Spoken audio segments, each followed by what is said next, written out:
কথা তো আরেকটা মনে পড়ছে, এটা কি কইলে তাই? ওই একটা বিদেশ গেছে। কি দেশ? কথা কয় না তো, কি দেশ? হ্যাঁ, বিদেশ গেছে। বিদেশ গেছে পরে তে করছে কি তা, সেই দেশ লন্ডির চাকরি গেছে।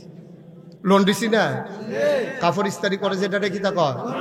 তো সৌদি আরবের তারা সব কাপড় নেয় না, মাঝে মাঝে দেখা গেছে দিয়ে গেছে যে, তো বাংলাদেশের ফলাফল নেই, বালা দিছাই আছে দিয়ে রাখা দেয়।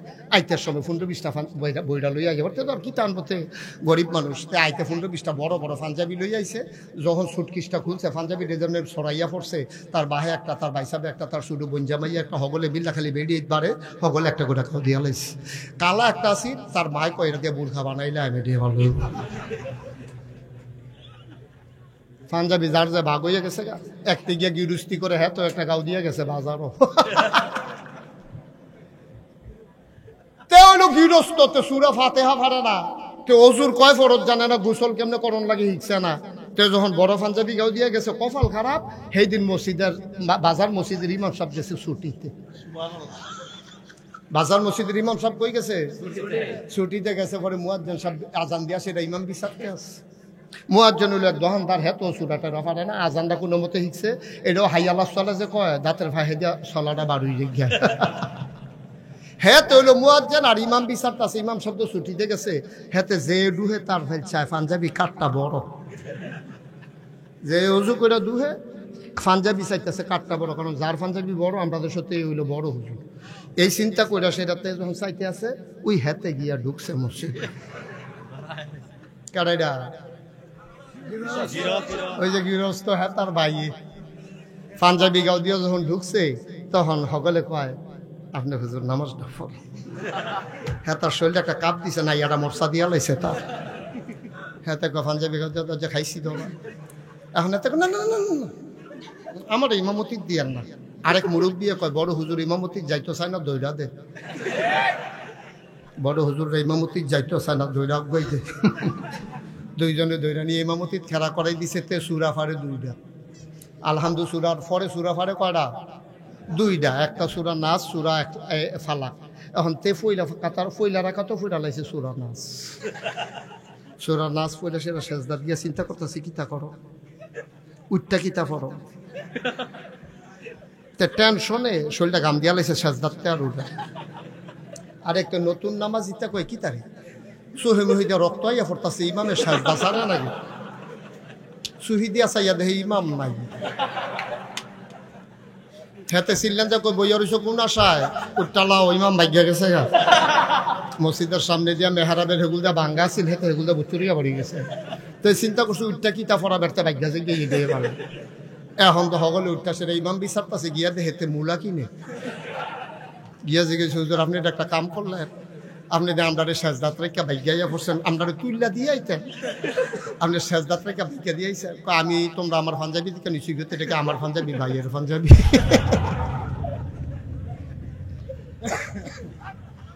ভাইয়ের পাঞ্জাবি ফইরা যেমন ইমামতি করণ যায় না, সুদখুর তুমি মসজিদের সভাপতি হইতে পারো না, ঠিক কিনা? কোন সুদখুর সভাপতি থাকলে আমার লোকে রাগ করেন না, আমি কোনো জানি না ভাই, এমনি বিলে আমার ওয়াজ সকলে লইয়া শুনে বিলে আমি কইলেই বিলে কেউ রুফরে না কেউ রুফরে ফইরা যায়। আমি তো নিরপেক্ষভাবে কইছি বাস বরাবর, আমি কোনো কেউ বরাবর বইছি না, বাস বরাবর বইছি, লাগলে বাস হয় না লাগানোর কথা। হ্যাঁ বেড়ার রুফরে গিয়ে ওয়াজ পড়ে গিয়ে তো ঠিক কিনা কও? তুমি সুদখোর, তুমি জানো আমি সুদ খাই, মানুষের মিল্লা বানাইলেও তো তুমি সভাপতি হইতে রাজি হওয়ার কথা না, কারণ তুমি জানো তুমি সুরা পারো না, তুমি ইমামতি যাও কেরে তুমি, ঠিক নি রে? তুমি যখন সুরা পারো না, তোমার ফাঁসি দিল ইমামতি যাইও না। তুমি যেহেতু সুদখোর, তোমার নিজের নামাজে হয় না, তুমি মসজিদের দায়িত্ব নিতে যাবা না, ঠিক কিনা? এখন সুদখোর এই ওয়াজ করছে ইমাম সাহেব, সকলে তো মনে করছে হুজুরে সবাই আরো খুশি হইব, সভাপতি বে হয়ে গেছে।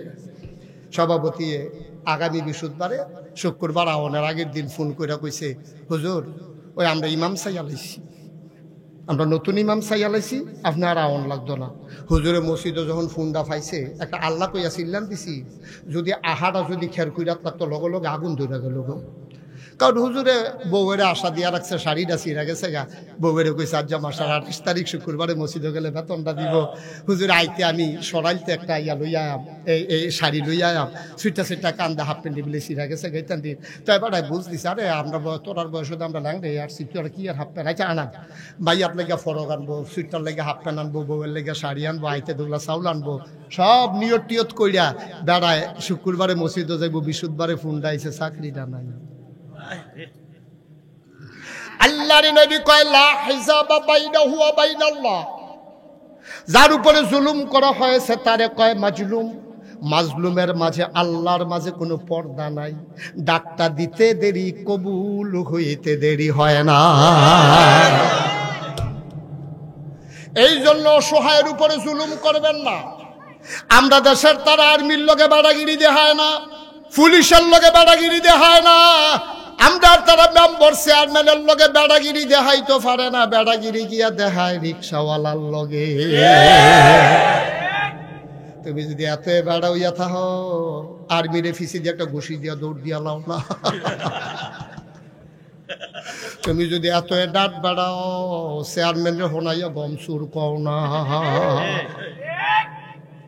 তুমি আর্মিরে তো ঘুষি দাও না, চেয়ারম্যানরে গম সুর কও না, সুদখুররে সুদখুর কইতে পারো না, রিক্সাওয়ালায় 10 টাকার জায়গা 15 টাকা ভাড়া চাইলো কেড়ে ঘুষি দিয়া লাও। তোমার বেড়াই তোমার যে বেড়াগিরি হইল বেড়িয়েইতের লগে, পারো রিক্সাওয়ালার লগে। তুমি বালাজাতের বেড়াইতের লগে ফললে দিবা একটা, খাইবা 6টা। ফাইরা গেলা হুজুরের লগে, ইমাম সাহেবরা সহজ সরল ফাইয়া বিশুদ্ধবারে ফোন দিয়া কইছে চাকরিটা নাই। কথা মনে আছে নিও? জুলুমার কারে কয়? আরো জুলুম করন লাগে। ইমাম সাহেবের দুষ্টা কিতা? ইমাম সাহেব আপনারা এরকম করতেছেন কেন ভাই? এখানে দাঁড়াইয়া দাঁড়াইয়া বসেন, বাইরে লই তো ভিডিওতে উঠবো।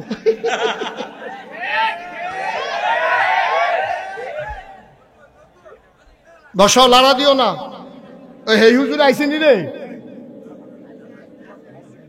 হ্যাঁ আইসেনি নাকি? খাওয়া কতক্ষণ লাগাইয়া খাওয়া দেরি হইব, ক সাংঘাতিক দেরি হইব। হুজুরটা ঘুরতালাই কেমন আছে, ফজরের আজানও দিতে পারে। আমরা সভাপতি নাইয়া বেড়াইয়া জিপা দিয়ে লাগছে হুতাম কুমালা, হতাহতি বন্ধ হচ্ছে। এক ফোন করে জানাইতে নাইতে দেরি হইব। দরজা দিয়া হুইতালাই তো কর আমিন কয় না রে। তুমি বেড়াগিরি দেখাও রিক্সাওয়ালার লগে, তুমি বেড়াগিরি দেখাও ইমাম সাহেবের লগে। ইমাম সাহেব নরম ফাইয়া ভদ্র ফাইয়া, তুমি শুক্রবারের আগে বৃহস্পতিবারে ফোন দিয়া দিছো চাকরি নাই। আমার ইমামের চোখের পানি গাল বেয়ে পড়েছে। আর জুলুমের কি বাকি আছে? আমার মসজিদের খতিব, আমার মসজিদের ইমাম, আমার আলেম ওলামারা যখন মঞ্চের ভিতরে দ্বীনের আলোচনা করেছে, তোমরা ওই ইমামকে বেইজ্জতি করে মাইকটা টেনে নিয়েছো। আমি বলেছি দিন যা গেছে একেবারেই গেছে, এবার বাধা আসবে তো লড়াই হবে।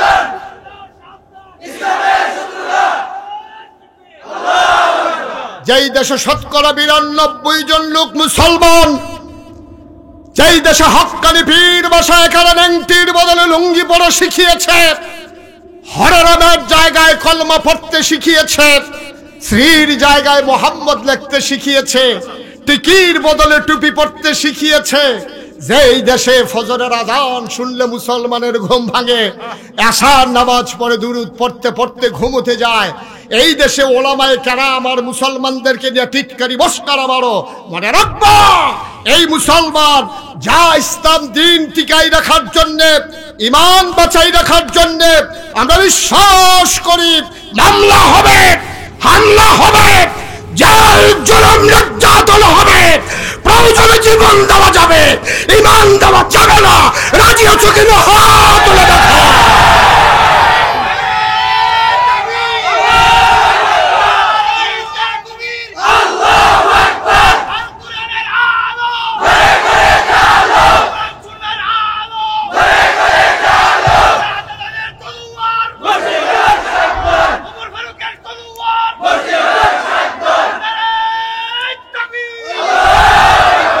সবাই পড়ি আমিন, জোরে পড়ি আমিন।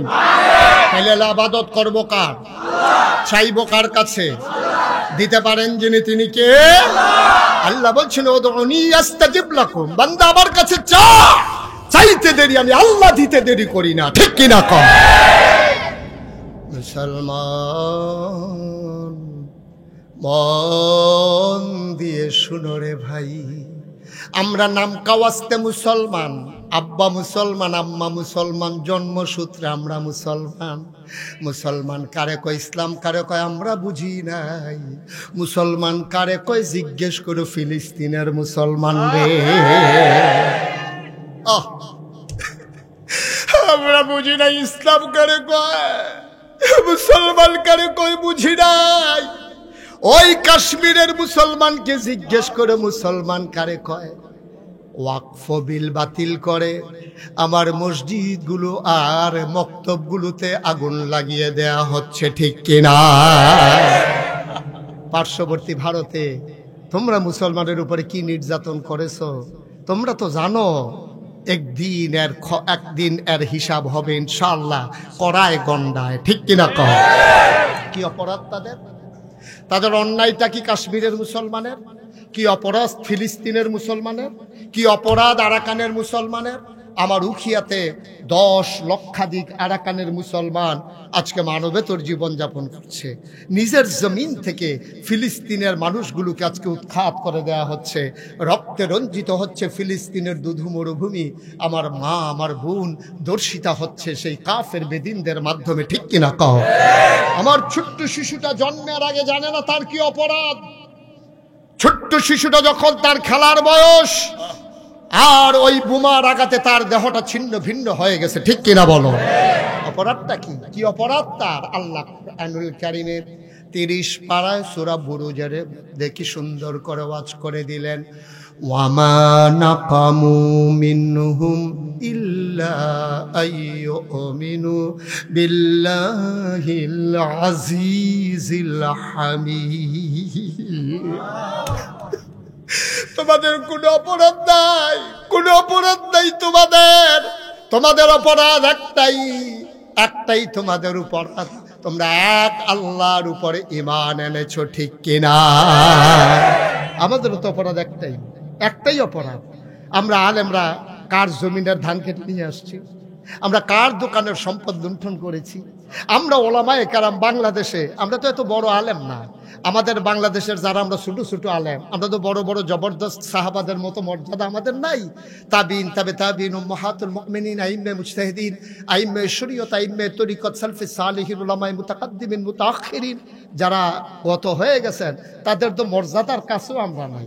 আরে ইমাম আবু হানিফা, সুবহানাল্লাহ বলবেন না?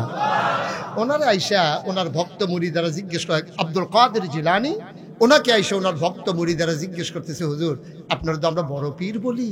কয় হ্যাঁ, তোমরা তো আমাকে বড় পীর হিসাবে ডাকো, আমি আব্দুল কাদের জিলানী, আল্লাহর একটা নাখান্দা গোলাপ, তোমরা বড় পীর বলো। আচ্ছা হুজুর, আপনার কাছে আমাদের জানতে মন চায়, একজন ফেরেশতার সাথে আপনার মর্যাদার পার্থক্যটা কেমন? আপনি আব্দুল কাদেরের মর্যাদা বেশি নাকি একজন এই সাহাবার মর্যাদা বেশি? এই কথা যখন জিজ্ঞেস করছে, উনি চোখের পানি ছেড়ে দিচ্ছে। উনি ডাক দেয়া কয়, কিসের সাথে কিসের তুলনা? তোমরা কার সাথে আমার তুলনা দিলা?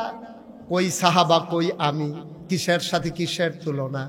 সাহাবারা যখন যুদ্ধের, খেয়াল করেন চিকন কথা, সাহাবারা যখন যুদ্ধের ময়দানে যেতেন ঘোড়ায় চড়ে, ঘোড়ার খোড়ায় করে যখন বালি উঠত, টকবক টকবক করে ঘোড়া যখন ছেড়ে দিতেন, পায়ের ভিতরে লেগে বালু যখন উঠতে থাকতো, ওই বালু কণার যত দাম, আমি আব্দুল কাদেরের ওই বালু কণার দাম আল্লাহ দেন না।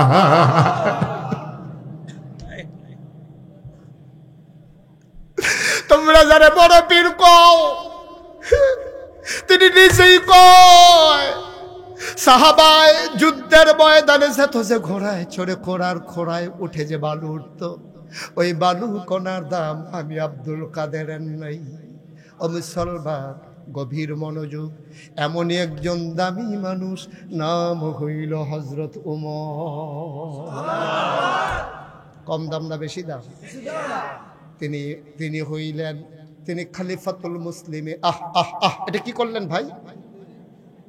আহারে মানুষ বুঝে না রে। কি আর জরুরত, কি আর জরুরত রাখি। বাস উঠটা ফেসাব ধরছে, এই ফেসাব লইয়া বিশ্বর উড়াইয়া পড়ছে সিফা দিয়া। হ্যাপলা বাস থামায় না, ফেসাবও লাগে না। আর ওখান মাহফিল আইসে দেখা হে ধরনের আগে করণের লেগিয়া কি একটা কারবার যাইতে আছে। ফেসাব তো ধরবই, ফেসাব ধরলেও তো 2-2.5 ঘন্টা রাখুন হেনি রে। ওখানে ধরলে কইরা লাউন লাগবে এমন কোনো কথা আছে নাকি? মার হাবা কর। যেই কথাটা বলতেছিলাম, এমনই একজন দামি মানুষ, নাম হইল হযরত উমর। উমরের ব্যাপারে কি কয় শোনো, খলিফাতুল মুসলিমিন। তিনি হইলেন মুসলমানদের খলিফা। মানুষজন 10 জন মানুষ দুনিয়ায় থাকতে নবীর হাদিস অনুযায়ী জান্নাতের সুসংবাদ পেয়েছেন। এর ভিতরে 2 নম্বর মানুষটার নাম হইল হযরত উমর। নবী নিজেই কয় আনা খাতামুন নবিয়্যিন লা নাবিয়্যা বা'দা, আমি হলাম সর্বশেষ নবী, আমার পরে নবী নাই। উমর রে উমর, আমার পরে যদি নবী থাকতো তাইলে তুই উমর নবী হইতি। তাহলে মানুষটার দাম কি কম না বেশি? কথা কয় না কম না বেশি? এই উমর জান্নাতের সুসংবাদ প্রাপ্ত দ্বিতীয় মানুষ, ইসলামের দ্বিতীয় খলিফা, যার ব্যাপারে নবীজি কয় আমার পরে নবুয়তের দরজা খোলা থাকলে তুমি উমর খলিফা এ নবী হইতা। এই রকম মানুষটা তিনি এখন ইসলামের দ্বিতীয় খলিফা। গভীর রাত হয়ে গেছে, এশার নামাজ পড়ে সবাই ঘুমায়, আর উমর একটা চামড়ার চাবুক নিয়ে রাস্তায় বের হয়ে যায়। হাঁটতে হাঁটতে অজপাড়াকে নিবৃত পল্লীতে, বর্ডার বেল্টে, সীমান্ত এলাকায় ঘুরে ঘুরে তাকায় কে খায় কে খায় না, কে ঘুমায় কে ঘুমায় না। সুবহানাল্লাহ কর। অর্ধেকটা পৃথিবীর প্রেসিডেন্ট মিষ্টি কুমড়াটারে মাছ বরাবর কূপ দিয়া কাটলে অর্ধেকটা যেরকম, পুরা পৃথিবীটারে মাছ বরাবর কাটলে অর্ধেকটার প্রেসিডেন্ট ছিলেন উমর। অর্ধেকটা প্রেসিডেন্ট, পৃথিবীর প্রেসিডেন্ট উমর। 33 লক্ষ বর্গ মাইলের প্রেসিডেন্ট ছিলেন উমর। আর আমরা তারা 56,000 বর্গ মাইলের একটা বাংলাদেশ, টেকনাফ থেকে তেতুলিয়া, রূপসা থেকে পাতুরিয়া। আহা হা হা, খালি কোনো মতে ক্ষমতাটা পাইলে আর স্বার্থ মনে করে না। ঠিক নি রে? আল্লাহর খেলা তো কঠিন খেলা, তুমি না বুঝো না। ক্ষমতা হইলো কচু ফাতার ফানির মতো, টলমলো টলমলো টলমলো। বাতাসটা আইতে দেরি, কাইয়া পড়তে দেরি নাই, না হইলে রান্দা বাতরি খাইয়া যাওয়ার নাই। আপনি কি মনে করতেছেন? এটাকে আপনি জুমুর হোটেল মনে করছেন?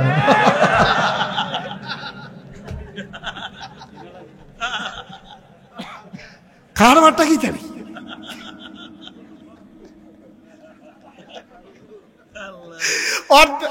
অর্ধেকটা পৃথিবীর প্রেসিডেন্ট উমর। সবাই ডাক ডেকে ঘুমায়, কেউ জাগনা নাই। তিনি চামড়ার চাবুক নিয়ে বের হয়ে গেলেন, ঘুরতে ঘুরতে চলে গেলেন অজপাড়া গায়ে, নিবৃত পল্লীতে, বর্ডার বেল্টে, সীমান্ত এলাকায়। তিনি হাঁটতেছেন, মনের সুখে মৃদু মন্দ বাতাস, পাখিগুলো আপন নিরে ঘুমিয়ে পড়েছে, গরুগুলো গোয়াল ঘরে, কুকুরেরা নিরাপদ আশ্রয়ে, ছোট্ট শিশুরা মায়ের বুকে মুখ রেখে ঘুমায়। প্রিয়তম স্বামী প্রিয়তমা স্ত্রীকে নিয়ে ঘুমিয়ে পড়েছে, কেউ জাগনা নাই। উমর ঘুমায় না, আর উমর এখনো ঘুমায় নাই, আমার আল্লাহ ঘুমায় না। লা তাখুযুহু সিনাতুন ওয়ালা নাওম, ঘুম তো দূরের কথা, আমার আল্লাহকে তন্দ্রাও ছুঁইতে পারে না। ওমর আকাশের দিকে তাকায়া হাঁটে, চতুর্দশী পূর্ণিমার চাঁদ আকাশে হাসে, ফকফকা জ্যোৎস্না, মৃদু মন্দ বাতাস। ওমর আল্লাহর লগে কথা কয়, মাওলা আমি ঘুমানোর সময় পাই নাই, আর আপনি তো ঘুমানি না। আল্লাহর লগে কথা কয়, হঠাৎ করে কান পেতে শুনলেন দূরে কোথায় যেন 2টা বাচ্চা মা মা মা করে কান্দে। কান্নার আওয়াজ শুনে দিলেন দৌড়ে দৌড়ে দৌড়ে দৌড়ে পৌর মানুষটা, একেবারে বৃদ্ধ না আবার যুবক না, বয়সের ভারে এখনো নুজু হন নাই, সুঠাম দেহের অধিকারী, দীর্ঘ দেহ। ওমর দিলেন দৌড়, আধা পাকা আধা কাঁচা চুল আর দাড়ি, দৌড়ে দৌড়ে দৌড়ে দৌড়ে কান্নাটা কোথায় আসে চলে গেলেন। গিয়ে দেখেন সেরা একটা তাঁবু মদিনার বর্ডার বেল্টে, একেবারে সীমান্ত এলাকায়, নো ম্যানস ল্যান্ডে, যেখানে বাংলাদেশও না ইন্ডিয়াও না, এমন জায়গাটার ভিতরে একটা তাঁবু ঘেরে আছে। তাঁবুর ভিতরে মিটি মিটি আলো জ্বলতে আছে, আর ওই তাঁবুর ভেতরে ছোট্ট দুইটা বাচ্চা উপর হয়ে শুয়ে আছে পেটের ভিতরে পাথর দিয়া। আর ওই বাচ্চার দুইটার মা চুলার ভিতরে আগুন জ্বেলে, ওমর সিরা তাঁবু দিয়া তাকায়া দেখে চুলার ভিতরে আগুন জ্বেলে, পাতিলার ভিতরে পানি আর পাথর নিয়া একটা কাঠি দিয়া লাড়ে। বাচ্চারা কয়, মা খাবার দাও, 3 দিন হয় খাই না গো মা।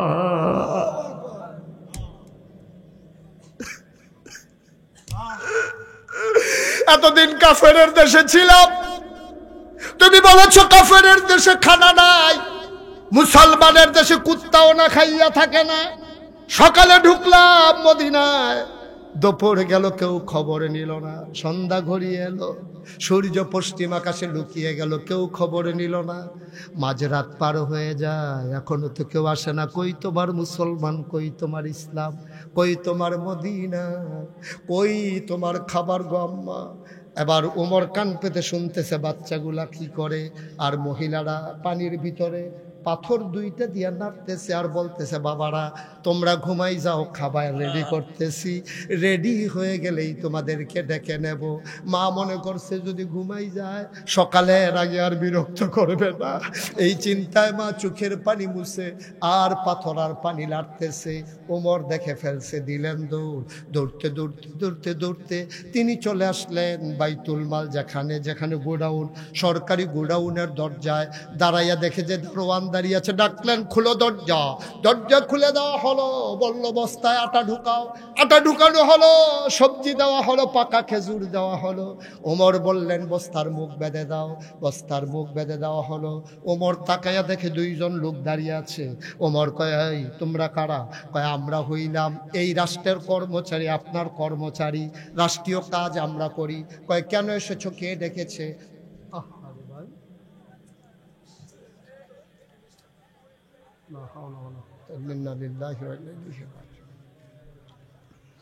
তোমরা কেন এসেছো, কে ডেকেছে তোমাদেরকে? কেউ ডাকে না, আওয়াজ পেয়ে ঘুম ভেঙে গেছে। কয়, কেন এসেছো? কয়, বস্তা কোথায় নিতে হবে আপনি জান, আমরা পেছনে পেছনে বস্তা নিয়ে আসতেছি। ওমর কয়, না, যাও ঘুমাও, তোমরা বস্তা নিতে হবে না। কয়, বস্তা নেবে কে? কয়, দায়িত্ব আমার, বস্তা থাকবে আমার মাথা। অর্ধ পৃথিবীর প্রেসিডেন্ট, অর্ধেকটা পৃথিবীর প্রেসিডেন্ট, দায়িত্ব আমার, বস্তাও আমার। 2 জন ধরে উঠাই দাও। কর্মচারীরা কয়, চাকরি ছেড়ে দেব, রিজাইন দিয়ে দেব, চাকরি করব না। সব যদি আপনি পারেন, আমাদেরকে কেন রাখছেন? আপনি আমাদেরকে বিদায় করে দেন। ওমর বললেন, তাইলে কি তোমরা বস্তা নিতে চাও? কয়টা আমাদের দায়িত্ব। ওমর কয়, ঠিক আছে, বস্তা আমি তার মাথায় দেব, তবে একটা শর্ত আছে। কয়, কি শর্ত? কয়, কিয়ামতের ময়দানে আমারে যখন উঠাবে আমার একটা গোনার বস্তা হবে। জান্নাতের সুসংবাদ প্রাপ্ত মানুষ উমরের চিন্তা কই আর আমাদের চিন্তা কই? উমর কয়, কিয়ামতের ময়দানে আমার যখন একটা গোনার বস্তা হবে, সেই দিন আমার গোনার বস্তাটা যে নেবা, আজকে তার মাথায় আমি আটার বস্তা দেব। এখন আর কেউ আগায় না। ওমর কয়, জানতাম কেউ আগাবে না। গোনার বস্তা নিতে চাও না, আটার বস্তা কেন নিতে চাও? ধরাধরি করে আমার মাথায় উঠাই দাও। 2 জন ধরে উমরের মাথায় আটার বস্তা উঠাই দিল। ফেরেশতারা মাতম শুরু করে দিল, মাওলা এটা তুমি কি মানুষ বানাইছো? এটা তুমি কি মানুষ বানাইছো? অর্ধ পৃথিবীর প্রেসিডেন্ট পাঠা নিয়ে দৌড়ায়, 4টা লজ্জা পেয়ে মেঘের আড়ালে লুকাই গেছে। এই দৃশ্য দেখতে আর মন চায় না। ওমর দৌড়ায়, দৌড়াতে দৌড়াতে দৌড়াতে দৌড়াতে তাঁবুর দরজায় গিয়ে দাঁড়ালেন। আসসালামু আলাইকুম। ভেতর থেকে মহিলা কয় ওয়ালাইকুম আসসালাম। আম্মা, ও আম্মা, আম্মা, আম্মা গো, দরজাটা খুলো গো আম্মা। মহিলা মনে করেছে কোনো পথহারা পথিক সাহায্যের জন্য বোধহয় এসেছে। মহিলা ডাক দেয়া কয়, বাবা আমার আম্মা ডাইকো না, আমি মা হওয়ার উপযুক্ত না। আমার জন্ম দেওয়া 2 বাচ্চা 3 দিন ধরে খাবার দিতে পারি না। আমি কিসের মা? আমি কিসের মা? যাইবা তার বাচ্চার মুখে খাবার দিতে পারে না 3 দিন, তারে তুমি কেন মা ডাকো না? তার পথহারা পথিক, তুমি আমার মা ডাইকো না। আমি মা হওয়ার উপযুক্ত না, আমি কারো মা না, আমি কারো মা না। আমারে তোমরা মা ডাইকো না। কে আছো চলে যাও, রাস্তায় সে দাঁড়িয়ে আছো, অন্য দরজায় যাও, আমার ঘরে দেবার মতো কিচ্ছু নাই। উমরের গাল বেয়ে বেয়ে পানি পড়ে। ডাক দেখো আম্মা, ও আম্মা, দরজা খুলে দেখো কে দাঁড়িয়ে আছে। মহিলা দরজা খুলে দিলেন। মহিলা তো আর উমর চেনে না। মহিলা কয়, বাবা তুমি কে? কয়, এই এলাকায় আমার বাড়ি, আমি শুনেছি তোমার 2টা বাচ্চা 3 দিন ধরে খায় না। সামান্য কিছু আটা ছিল, সবজি ছিল, পাকা খেজুর ছিল, নিয়ে এসেছি মা, দরজা খুলে দাও। দরজা খুলে দেওয়া হলো। ওমর ভেতরে ঢুকলেন, বললো মা দয়া করে যদি একটু ধরে নামাও। বস্তাটা নামানো হলো। ওমর কয়, মা ভিতরে আটা আছে, তাড়াতাড়ি গুলে একটু রুটি বানাই নাও। মহিলা আটা গুলতেছে, আর ওমর ডাক দেয়া কয়, মা চুলার আগুনটা দেখি নিভে গেছে, মা তুমি রুটি বানাও, আমি ফু দিয়ে আগুন ধরাই দে।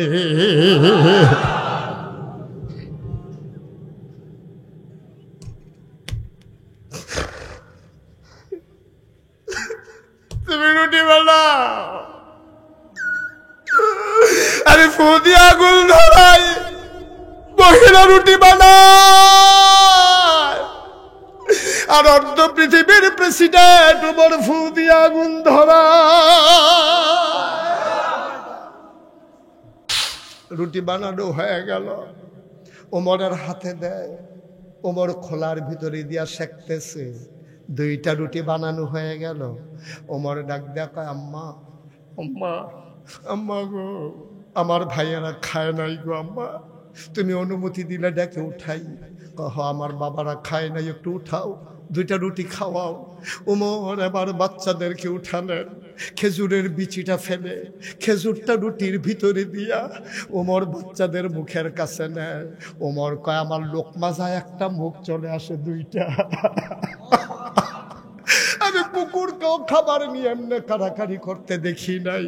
আমি লোকমা নেই একটা, মুখ চলে আসে 2টা। একটা মুখ ধাক্কা দিয়া খাবার দিই, আবার ওই মুখ ধাক্কা দিয়া খাবার দিই। আমি খাওয়াইতেছি, আর মহিলাটা রুটি সেঁকতেছে, আর ফাঁকে ফাঁকে মানুষটার দিকে তাকায়। তাকাইয়া দেখে দাড়ি বাইয়া বাইয়া টপ টপ করে পানি পইরা পাঞ্জাবির সামনের অংশ ভিজে গেছে।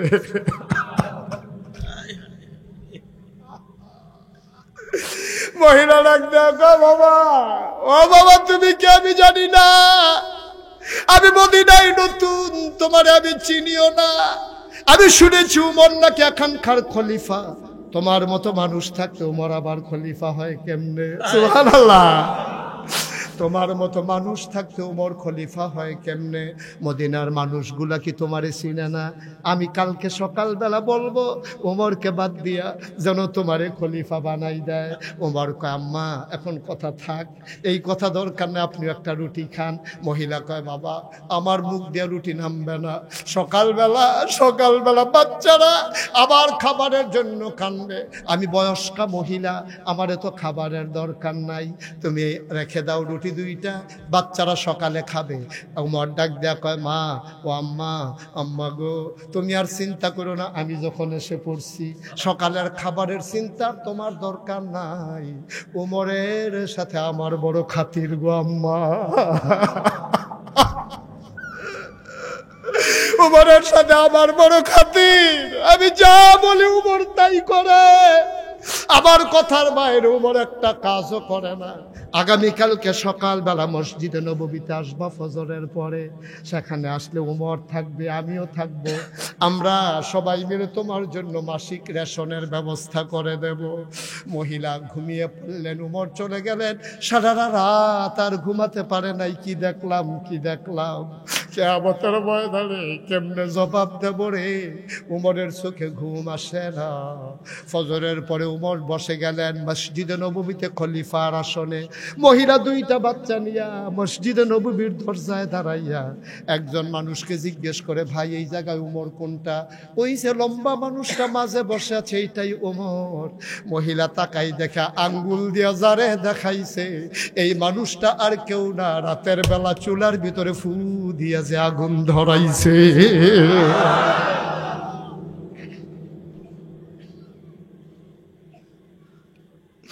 মহিলা ভয় পেয়ে গেলেন, মহিলা দিলেন দৌড়। আমি উমরকে শোনাই উমরে গালিগালাজ করছি, আমারে ছাড়বে না, নিশ্চয়ই আমাকে অ্যারেস্ট করে ফেলবে। মহিলা বাচ্চাদেরকে নিয়ে দিলেন দৌড়। উমরের নজরে পড়ে গেল। উমর লাফ দিয়া মহিলার সামনে এসে দাঁড়াইছে। ডাক দিয়া কয়, আম্মা, ও আম্মা কই যাও? আম্মা যাও কই? আম্মা কই যাও? কয় তোমারে শোনাইয়া শোনাইয়া রাতের বেলা গালিগালাজ করেছে, আমি তো বুঝি নাই তুমি যে উমর। কয় আম্মা, এইটার নাম চামড়ার চাবুক, এটা তুমি হাতে নাও, পিটাইতে যদি মন চায় আমি পাঞ্জাবি খুলে দাঁড়াই, তুমি ইচ্ছা মতো পিটাও। আম্মা, গালি যদি আরো 4টা দিতে মন চায় গালি দাও। আম্মা, তোমার পায়ে পড়ি, তোমার কাছে মিনতি আমার। আম্মা, গালি দিতে মন চাইলে গালি দাও, পিটাইতে মন চাইলে পিটাও। আম্মা গো, তোমার কাছে আমার একটা দরখাস্ত আছে। ও আম্মা, যা মন চায় দুনিয়ায় করো, কিয়ামতের ময়দানে তুমি আল্লাহর দরবারে আমি উমরকে আসামি বানাইও না।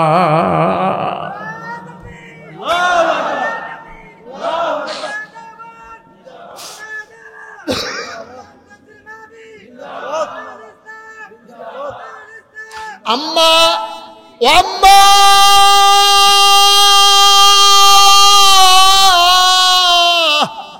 পিটাইতে মন চাইলে দুনিয়ায় পিটাও, গালি দিতে মন চাইলে আরো কয়টা দাও। কিয়ামতের ময়দানে দয়া করে আসামি বানাইও না। আমি এই ভয় আম্মা খলিফা হইতে চাই নাই গো আম্মা। লোকজন জোর করে আমারে খলিফা বানাইছে, আমি না করছিলাম গো আম্মা। আমার খলিফা লাগবে না, আমি বারবার না করেছি।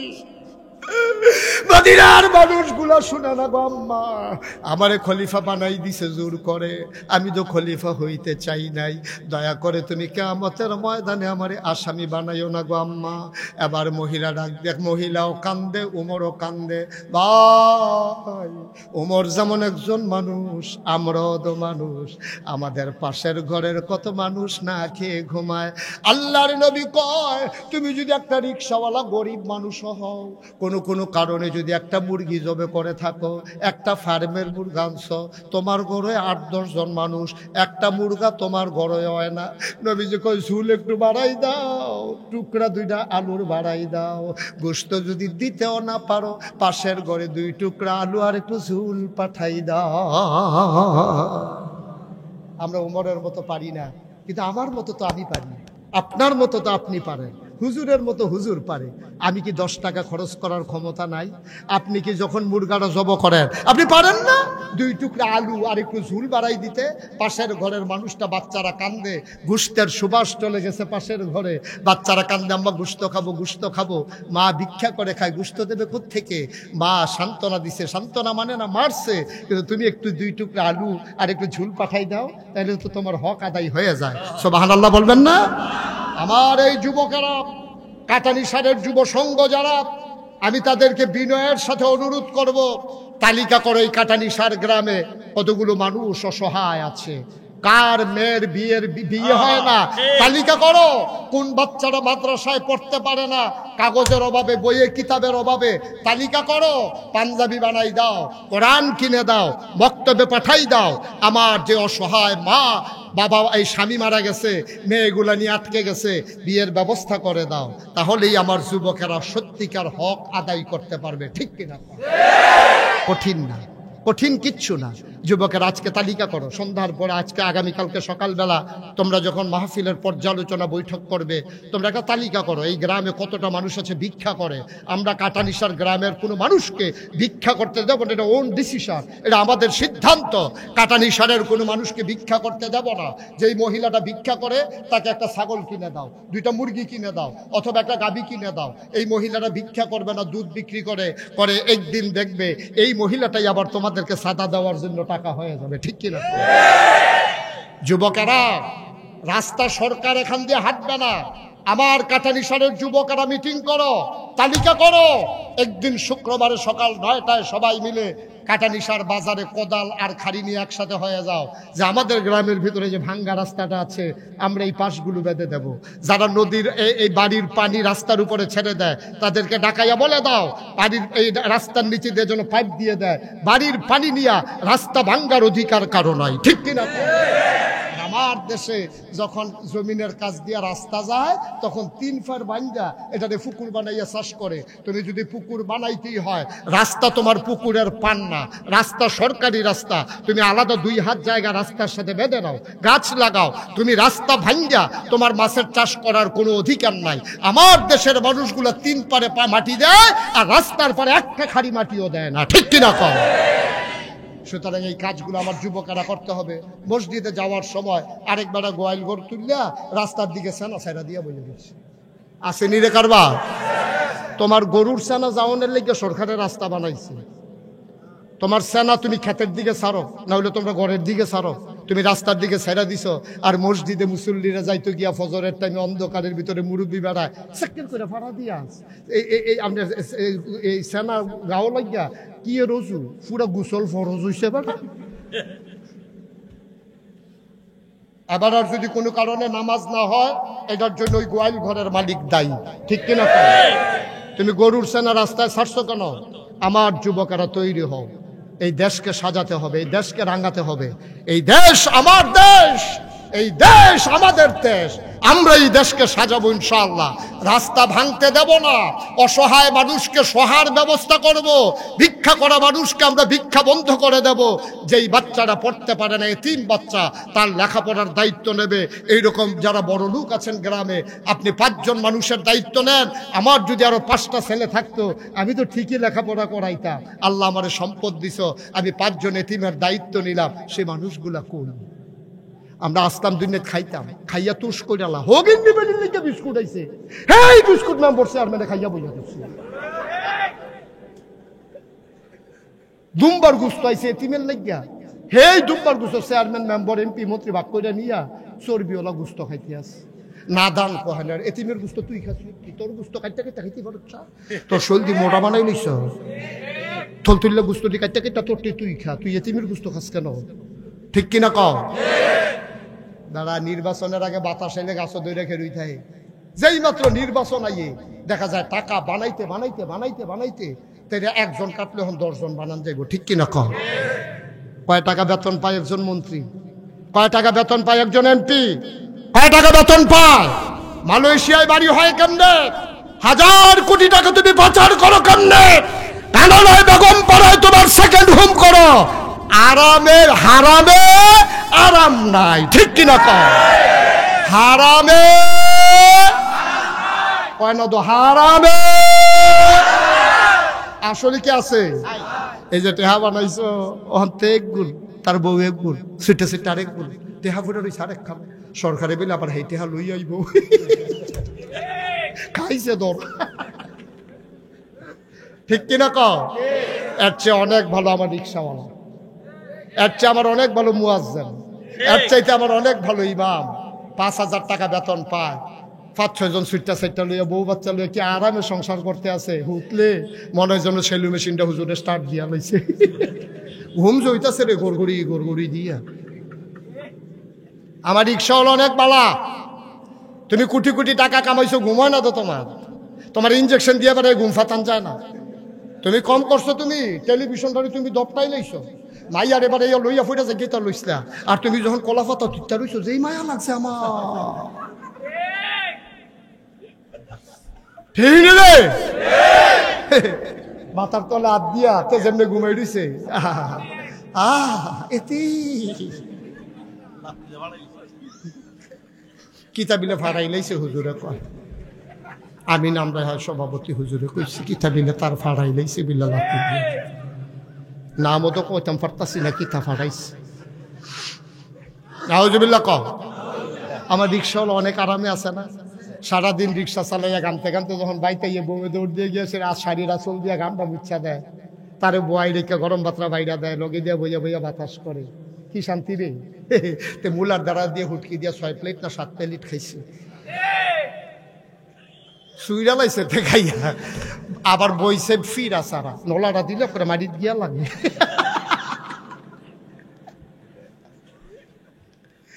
খাইয়া তুষ করে লাইছে শরীরটা ভালো লাগিয়ে উঠ চালাইছে তার বউ যখন লোকে দিয়ে বয়ে বয়ে বাতাস করতে আছে তে যে ঘুমাইতে আছে এই তার ঘুম থেকে কেবিটির বেড়াইয়া ঘুমে দৌড়ে গেছে অনেক শান্তি হারামে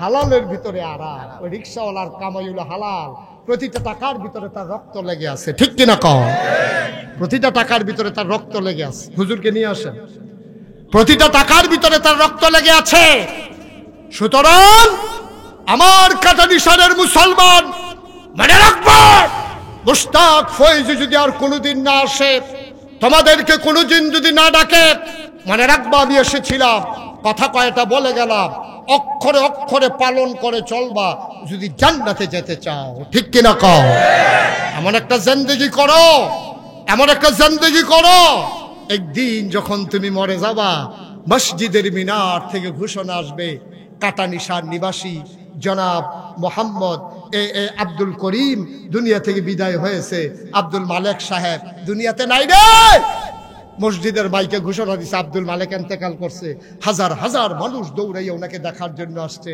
এমন একটা জিন্দেগি করো তুমি যখন মরে যাবা তোমারে যখন সবাই মিলে কাফন পরিয়ে দাফন করে দেবে মাটির কবরে সবাই দেখুক মাটির কবর তুমি যেন কবরে গিয়ে দেখো মাটির কবর মাটি নাই মাটির কবর জান্নাতের টুকরা হয়ে গেছে এমন একটা জিন্দেগি আমরা চাই নাকি চাই না এমন একটা জিন্দেগি আমরা চাই নাকি চাই না ভাই অন্তত নামাজ রোজা আমি সব জায়গার ভিতরে কই নামাজের লাগিয়া বাংলাদেশের মুসলমান বেশি আটকাইতো না রোজার লাগিয়েও বেশি আটকাইতো না কারণ আপনি এক ওয়াক্ত নামাজ পড়ছেন না মনে করেন আজ ফজরের নামাজ পড়ছেন না অনেকে আসেন না এরকম নাম কইয়েন না থাকুন না আসেন তো হ্যাঁ আসেন না অনেকে আছেন মনে করেন এশার নামাজ পড়ছেন না ফজরের নামাজ পড়তেন না নিয়ত করে বা গিয়ে উঠতে আসেন জুহরের টাইমে মন ডাক করে নরম হয়ে গেছে আরে ফজরও পড়লাম না এশাও পড়লাম না আল্লাহ ওই একটা ডাক দিয়া বড়বড়াইয়া চোখের পানি সাইডা দিছে আল্লাহ ডাক দিয়া গায় তার নাম লেখ জান্নাতি সুবহানাল্লাহ কেন কেন ফেরেশতারা আল্লাহতে নামাজ পড়ছে না তো 2 ওয়াক্ত কত বড় জিজ্ঞাসি তোরে জিজ্ঞাসি আমি নামাজ পড়ছে আমি জানি না তো গোনা করলে কি তা করছে তে নইলে ফাহার পরিমাণ গোনা করছে তে কি খুন করছে তে কি মার্ডার করছে ছোটখাটো 2-3টা গোনা না হইলে করছে আর কি আমি আল্লাহর লেগে দো রহমানের লেগে দো রাহি তে জুহরের টাইমে কি ডাকটা দিছে কি কান্দাটা কাঁদছে তুই তার পেছনে কিচ্ছু আল্লাহর নবী কয় যখন মানুষ আল্লাহ কইয়া ডাক দিয়া মাছির মাথার পরিমাণ একটা ফোঁটা চোখের পানি নাকের মাঝামাঝি চলে আসে এই গাল বাইয়া গড়াইয়া পড়ার আগে তার জীবনের গুনাহগুলো আল্লাহ মাফ করে দেয় সবাই পড়ে না আমিন সুতরাং আমরা এমন একটা জিন্দেগি চাই নাকি চাই না সবাই চাই